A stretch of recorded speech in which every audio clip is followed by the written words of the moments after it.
Alors, quelle place, plus globalement, pour les religions et surtout les nouvelles religions en France ou en Europe? Voici l'initiative de la ville de Hambourg, en Allemagne. Elle a décidé d'instaurer 3 jours fériés pour les fêtes musulmanes, 3 jours qui pourront être chômés comme pour les fêtes chrétiennes. Sur place, reportage Arnaud Boutet, Thomas Henkel. On dit de Hambourg qu'il y souffle un vent de tolérance. À la grande mosquée bleue, les fidèles confirment. Ils viennent d'obtenir des autorités municipales des jours fériés musulmans. Une première en Allemagne. Un accord historique après 5 ans de négociations. C'est un signe important. La mairie nous a dit, vous les musulmans, vous faites partie de la ville. Cela va favoriser la compréhension des deux côtés, je crois.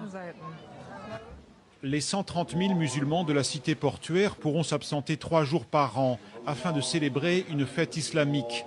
Dans cette mosquée, la plupart des visiteurs non musulmans s'en félicitent. Comment l'Allemagne peut-elle bénéficier de la culture musulmane? Pour moi, c'est ça la question. Il faut arrêter de jouer à se faire peur, comme le font certains. Cela va encourager la tolérance et faire taire les conservateurs qui refusent tout changement. Ce sont eux les plus agressifs, mais il y en a peu. Quelques musulmans et quelques chrétiens tout au plus. Et pour favoriser le dialogue, l'État contrôle depuis peu les cours de religion musulmane.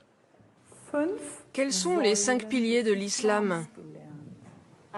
Il faut aller une fois à la Mecque. Nous sommes ici dans une école publique. Je me réjouis d'apprendre qui sont les prophètes. Moi, j'apprends l'écriture arabe et je vais pouvoir lire le Coran. Le professeur et les élèves sont musulmans. Cet enseignement de la foi demeure facultatif. Il associe la religion au principe de la démocratie.